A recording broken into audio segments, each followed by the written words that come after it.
Hi guys, Dave Mason here from The Niche Lifestyle, coming to you with another video. I was up at the Australian National Sprints on the weekend and I was talking to a few people that have been watching my videos. Friends of mine, friends within the paddling fraternity, and all of them, though they understood the content, their biggest question was, why am I doing these videos? So I thought I'd better explain briefly why I'm doing these live videos. The first thing is work related. I am doing marketing, affiliate marketing. So part of that requires me to build an audience. That's basically it in a nutshell. The second thing is opportunity based. I see opportunities for me to branch into different things to do with webinars, seminars on self-improvement, self-awareness, whether it's with groups or individuals. I see that there's a potential there. That's something that I can gravitate into. The third thing, and the most important thing for me, it's my purpose and it's my why, is untapped potential. I have with my vast network, with the businesses that I've run, the non-profit organisation that I've been involved in, I've had cause to meet hundreds of people with untapped potential. And I mean that in the nicest possible way. Rather than go forward, I want to tell you a story. When I was at Fisher & Paykel, 2001, I was a team coordinator, and I had a lady come to me, and her name was Chrissy Timoti, and she was shy but confident, and she had this inner strength in her. And I could tell, a lot of people said, "Oh, don't go there, she's too shy." But I knew there was a hardness in her that a lot of people didn't see. So I took her under my wing. And she bloomed, she blossomed, she became more confident in talking to people. She was able to manage people quite well, and she related to them quite easily. But about a year and a half later, she came up to me and she put something on the table. And I asked her what it was. She said, "It's a transfer to another department." Now, you could have blown me over with a feather. I was absolutely shocked as to why she would want to, after learning all she had from me, why she wanted to go to another department. Now, after talking, and it did sort of cut me up a bit, so I went and spoke to a mentor, and he asked me certain questions. So I sat down with Chrissy and I asked her why she decided to go to another department. And she said, "I've learnt all I can from you. If I'm going to grow as a person, if I'm going to grow in any field, in the supervisory field, I need to know that I can do this without you." So, I had no problems giving her leave to go. And to be honest, she did flourish and she did do really, really well. That therein lies my why.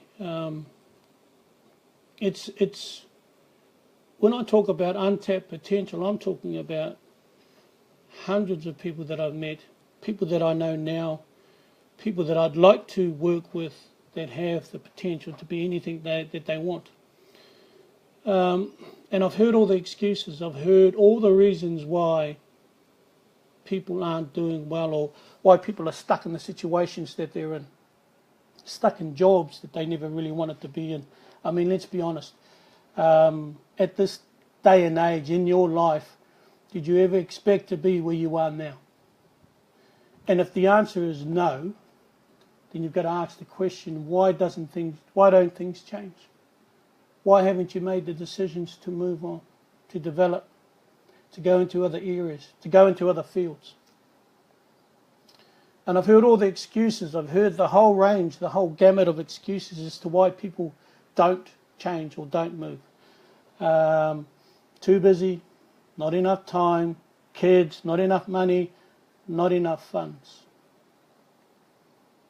But when I sit down with people who really are keen to make changes, are keen to do things differently, the fundamental reason behind why people do not change. Remember my last video I spoke about the two things that create sustainable change.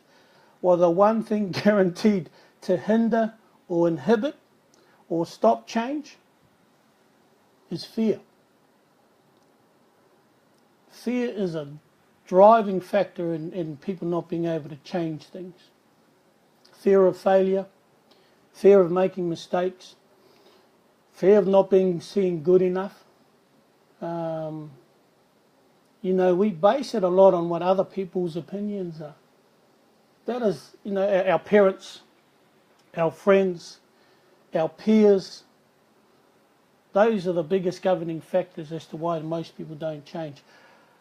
And, you know, fortunately for me, and I don't fear that, I've been on so many changes. I actually force myself to do, if things get bored or quiet, or if there's not enough challenges, I'll find the next one. I'll find the next thing to do. That's the main governing factor why people don't change. Fear of failure, fear of mistakes, fear of not being good enough for anybody, peers, friends, families, partners, which is the shame, it's a real big shame for me. And it's one of the reasons why I post these videos. So if you can learn and understand and recognize certain things, and being able to use tools, knowledge acquired from these videos, and it makes a difference, then why not? I read an article the other day, because I'm doing a hell of a lot of reading, in lifehack.org by a guy called Daniel Wallen, and they talk about success. Now, I don't know what success means for you. If it's materialistic, well, I'm not successful by any stretch of the imagination. But he speaks about the 7 things that really successful people do religiously. They know their priorities. That's the one thing that they do well. They plan, they're organised, and they do it religiously. The second thing they do well is they focus with all their might. For those of you that are paddlers, waka ama, va'a, out rigging here in Australia, everyone knows Tupu Kingi. What makes him different from the also rans? And you can answer it yourself. He thinks of nothing else. He does nothing else. He works on nothing else but wakas, but paddling. They take time to recharge. That's the third thing really successful people do. They take time to recharge. So they, when they hit roadblocks, when they come up against issues, it could be a brain fade, it could be a writer's block. They just can't quite get a solution. They take time out. They go away. They assess, give their brain time to recharge, and they come back in and they fire again. The fourth thing that they do is they put others' needs in front of their own. And I've seen this with really successful people. Or more than willing to help people that are on their way up. And it helps them grow as people as well. The fifth thing is that they're flexible and they're adaptable. I had a guy working for me, and he had been in the same position for 19 years. 19 years. And he was like a bear with a sore head every single day. He was pissed off. He said to me one day, I've been in this job 19 years. What makes you any better than me? Well, no, why is it they gave you the job instead of me?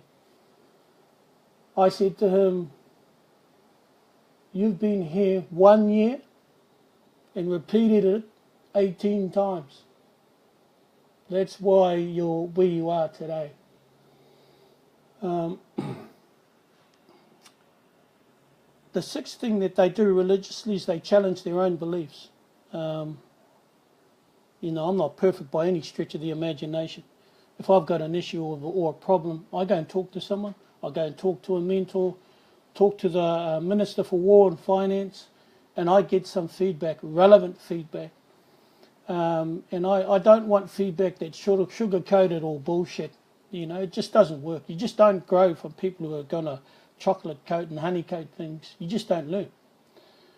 And the seventh thing that really successful people do is they look at things holistically. They're able to balance macro management with the bigger picture stuff. Like if I'm getting hammered by something, if someone's coming at me and yes, to them it might be a really, really big issue, I've stubbed my toe or something, whatever the hell it is. Successful people are able to take a step back, have a look at what the issues are. Is this issue bigger than Ben-Hur? Can I fix it? Have I got the resources to fix it? And they're able to address it and fix it if it's then required. If not, then they prioritise it. They go back to their lists. It's on a to-do list. So fundamentally for me, these videos are about drawing inspiration, helping aspiration by using perspiration, I suppose. It is about us being able to learn, grow and develop. So fundamentally, for those that watch these videos who are bored shitless for whatever reason, but if you can learn from these things and I can help in any way, if you're if too embarrassed to post things up or comment, then iMessage me and I'll be more than happy to talk to you about things. And I might not have the answers, but I'll sure help you get over or find solutions to them some way, somehow. Okay, so for all my brothers that were paddling up on the weekend from Poliva'a to Scarborough to Redcliffe, I hope you guys are still learning from these things, and I hope you continue to move forward as clubs, as groups and as individuals, and I hope this helped in some small way. So without further ado, I will leave you to it, and I'll see you guys next week. Catch ya.